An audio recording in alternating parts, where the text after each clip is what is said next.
Salam sejahtera, anda bersama saya Rizal Zulkapli dan ini perkembangan yang baru kami terima. Malaysia merekodkan 507,050 dos pemberian vaksin COVID-19 pada 22 Julai 2021 atau semalam.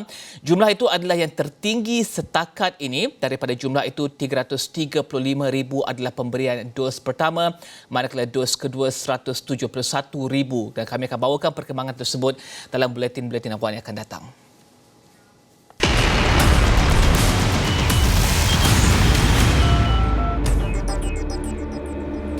Kita teruskan dengan perkembangan saham di pasaran Asia Pasifik yang dibuka rendah pada Jumaat dengan pelabur memerhatikan saham berkaitan teknologi China di Hong Kong.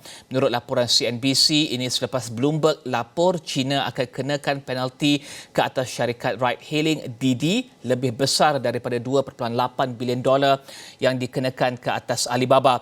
CNBC menambah pada awal Julai Didi dipaksa hentikan daftar pengguna baru dan dikeluarkan daripada App Store di China susulan dakwaan pengumpulan dan penggunaan data peribadi pengguna. Terdahulu saham di pasaran New York mencatatkan peningkatan dalam penutup dagangan Khamis. Antara faktor pengaruhi pasaran adalah permohonan bantuan pengangguran yang meningkat di luar jangkaan kepada 419,000 minggu lepas. Namun ini tidak menjejaskan sentimen pelabur dan peningkatan pengangguran berlaku di kawasan peningkatan kes baru COVID-19. Pada penutup, indeks Dow Jones naik 25 mata, S&P 500 naik 8 mata dan juga Nasdaq naik 52 mata. Seterusnya, Bank Pusat Eropah akan kekalkan kadar faedah rendah sehingga inflasi stabil pada sekitar 2% menurut Presiden Bank Pusat Eropah Christine Lagarde. Ini dengan risiko penularan varian Delta di rantau berkenaan. Tambahnya, ia tidak akan hentikan rangsangan dan sokongan kepada ekonomi biarpun kadar inflasi melepasi sasaran 2% dalam tempoh peralihan ini.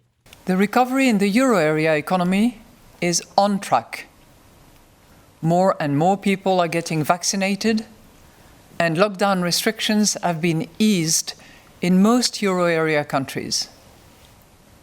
But the pandemic continues to cast a shadow, especially as the Delta variant constitutes a growing source of uncertainty. Bank Pusat Eropah dalam mesyuarat pada Khamis mengubah penekatannya daripada inflasi bawah atau hampir 2% kepada membiarkannya lebih 2%. Kadar inflasi di 19 negara zon euro adalah sekitar 1.9% pada Jun tahun ke tahun. Namun didorong peningkatan harga minyak tinggi. Inflasi teras tidak mengira minyak dan makanan hanyalah 0.9%.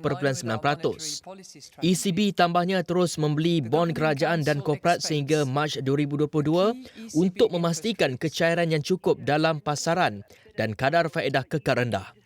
Kesatuan Eropah jangka ekonominya akan tumbuh 4.8% tahun ini berbanding penguncupan 6.5% tahun lepas. Sementara itu, susulan kadar vaksinasi yang terlalu perlahan, pengarah Institut Vaksin Kebangsaan Thailand tampil mohon maaf kepada seluruh rakyat negara itu pada Rabu. Setakat ini hanya 5% populasi Thailand sudah melengkapkan 2 dos suntikan vaksin. Susulan itu, Ketua Institut tersebut, Nakhon Premsri, berjanji akan menyertai program COVAX WHO tahun depan untuk tingkatkan jumlah bekalan vaksin negara itu. Thailand sebelum ini enggan sertai program COVAX kerana dipercayai kos perjanjiannya yang tinggi. Nakhon pada masa sama mendakwa kekurangan bekalan vaksin berpunca daripada beberapa faktor termasuk varian baru COVID-19. Jelasnya varian baru menyebabkan kadar jangkitan melonjak sehingga institut berkenaan tidak mampu menyediakan jumlah dos vaksin yang mencukupi. Thailand pada Khamis merekodkan lebih 13,000 kes baru sekaligus mencatatkan jumlah kes harian tertinggi untuk 2 hari berturut-turut. Dan seterusnya, Moody's Analytics pada pertengahan Julai menerbitkan laporan Global Outlook Emerging Disparities. Laporan berkenaan menyebut bagaimana ekonomi global akan dalam masa terdekat melepasi paras tinggi pra-pandemik. Namun menurut Moody's Analytics, prestasi pemulihan adalah tidak sekata hasil sokongan dan vaksinasi yang tidak sekata antara ekonomi utama dan ekonomi membangun lain. Ia menjangka KDNK Global akan meningkat kepada 5.5% pada 2021 berbanding penguncupan 3% 2.7% pada 2020. Bagi kawasan Asia Pasifik, pemulihan adalah berdasarkan negara yang berjaya kawal penularan dan vaksin berbanding negara yang ketinggalan dalam bidang ini. Dalam masa yang sama, negara dengan polisi vaksin dan kawalan penjarakan yang baik dijangka memasuki 2021 dengan baik, dengan ancaman ataupun biarpun di tengah ancaman penularan varian Delta. Dan untuk membincangkan berkenaan dengan ketidaksamarataan dalam pemulihan ini dan juga ancaman peningkatan varian Delta di Malaysia dan juga Asia Tenggara, kita bersama Pakar Ekonomi Kanan APAC Moody's Analytics, Katrina Ell. Katrina, thank you for joining us. Now, many richer countries are expected to register much better GDPs in the third quarter of 2021. This has been supported by the many fiscal and monetary measures and increasing vaccination rates. But what about countries in Southeast Asia that are now struggling to contain the resurgence of the COVID-19 cases? Sure. I mean, that's a really good point. And we are really concerned about what's happening in Southeast Asia. I mean, we're seeing the Delta variant really sweep through the region, and it's causing significant pain to economies, and it's really halting their economic recoveries, which is particularly concerning. I mean, in Indonesia, they're recording in excess of 30,000 cases officially each day. In Malaysia, we're seeing, around 12 to 13,000 new cases each day. And, that's combined as well with the low vaccination rates that are being recorded throughout the region as well, which means that the health outcomes tend to be more severe when the population isn't highly vaccinated. So what that means is that the economies are struggling with additional lockdown measures, and that's really suppressing domestic demand throughout Southeast Asia, which is particularly concerning given that they're already struggling prior to this flare-up in cases, and now it's an additional barrier for their economic recovery. Speaking of economic recovery, how will this diverging economic recovery between the US, Europe or richer countries and Asia impact the global supply and demand chain?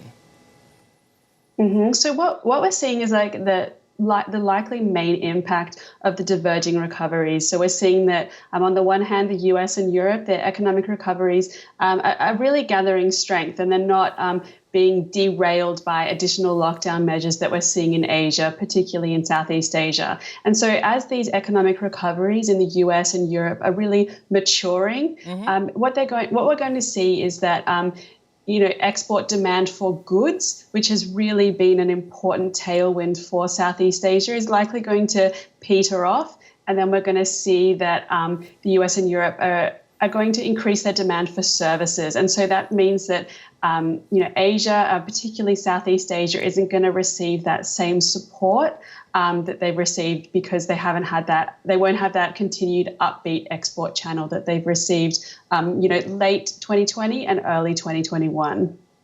Katrina, let's delve deeper. How is the Delta variant affecting the economic outlook for countries in Southeast Asia? Can these countries, Malaysia, Indonesia, Thailand, the Philippines, including, and these countries, bear the effects of future lockdowns if that is on the table? So just to give you an example, I mean, in the case of Indonesia, we've already downwardly revised our forecast for Indonesia's GDP growth this year from plus 5% down to 4.5%, and further downward revisions are likely. And we're likely going to do that as well for Malaysia, Thailand, even the Philippines, because they're not able to get a good grip on their the local infections, and so because of the subsequent lockdowns that they're having to introduce, then that's really hurting and suppressing the economic recoveries that we were seing. But are these countries still able to announce further fiscal and monetary stimulus? Can they continue to assist businesses and their people if they have to announce more lockdowns in the future? So what we're expecting is that fiscal stimulus is really going to continue doing the heavy lifting for these economies if they do go into further lockdowns, because we have seen that monetary stimulus was really released for most of these economies at the height of the pandemic globally. So that was, around early to mid 2020. And so going forward, monetary stimulus is kind of more limited, and so fiscal stimulus is what's needed going forward. But we do know that, in countries like Indonesia, Malaysia, they are kind of at the traditional fiscal limits. So, we might see that if Malaysia needs to offer further fiscal stimulus, there might be debt ceiling increases. In Indonesia, they might, they will likely record bigger deficits, given that they need that additional fiscal support to really put a cushion and a floor under further falls in domestic demand as they grapple with these elevated infection numbers. Mm-hmm. And Katrina, you mentioned the revision of the Indonesian GDP numbers. How will this new resurgence of COVID-19 cases affect the investments and productivity in countries in Southeast Asia? Will these countries still be able to attract investment this year? So it really depends. I mean, this is an incredibly uncertain and also fast-moving situation. And so if these economies are able to surprise on the upside and contain COVID infections quite effectively, and then start to really reopen their economies and also get their vaccination rates quite substantially higher, then we will see that they will again become a more attractive destination for foreign investment and, a more, stable environment for local businesses to thrive. But until that they do get those local infection numbers under control and, lockdowns and social distancing measures aren't a continued feature of everyday economic life, then they will struggle on that front. But what about inflationary pressure? Will there be any of that in these countries? So from a demand side, we're not expecting to see much substantial inflation pressures because, at the end of the day, these countries are in lockdown. We're seeing that household consumption is being quite muted. Business activity is muted as well. Broader economic sentiment is also subdued. And so from a demand side of view, we would expect to see inflation pressures quite subdued. So we're not expecting that, inflation will be a material problem for central banks in the next 6 months. Katrina, after more than a year of dealing with the pandemic, what is the best approach to balance life versus livelihood? Because I think we've seen how countries in the West deal with it and how countries in Southeast Asia, in Asia, are dealing with it right now. Is that the best approach or a best approach to balancing lives versus livelihood? I mean, that's a really difficult question, and we're seeing countries not just in Asia, but more broadly across the globe really struggle with that difficult balance. And what we're seeing, though, is that, a prudent approach to go forward is to increase vaccination rates. And we do know that if a population is fully vaccinated or, is at least 50 to 60% vaccinated, then that does improve health outcomes. And so it does reduce the need for economies to go into severe lockdown measures. And if we're being able to avoid severe lockdowns, then the economic outcomes do improve and recoveries aren't derailed or paused. And so that's an important way through vaccination that we can improve economic outcomes and sort of balance livelihoods with the health outcomes. But some countries are still struggling to get access to vaccines. How will they fare this year? I mean, that's a really good question. And so what we're hoping is that vaccine supplies will continue to improve. I mean, we've seen Malaysia's vaccination rate has improved to around 15% of the population being fully vaccinated. And we have seen other countries in Southeast Asia with their numbers climb as well, which is really positive. But those supply constraints are an ongoing concern. And if these economies aren't able to secure sufficient supply vaccines, then that will be an ongoing thorn really in the side of these economic recoveries, being able to gain sustained momentum. And finally, Moody's Analytics is expecting the global economy to grow by 5.5% this year. This is against the contraction of about 3.7% in 2020. Will there be a revision of these numbers, perhaps looking at how things are going right now? So what a key driver of that forecast for global GDP growth is around the strength of the US economy. Also, we're seeing the European economy gathers steam as well, and also China's economic recovery is on track as well. So while Southeast Asia and the downside risks that Southeast Asia does pose, on a global perspective, it's unlikely to cause a material downward revision to global GDP growth at this stage, particularly given the strength of the US, European and China's economy as well. On that note, thank you very much Katrina Ell, Pakar Ekonomi Kanan APAC untuk Moody Analytics, membincangkan berkenaan dengan pertumbuhan dan juga bagaimanakah varian Delta pada ketika ini memberikan kesan kepada pemulihan negara-negara di Asia Tenggara termasuk Malaysia, Indonesia, Thailand dan juga the Philippines.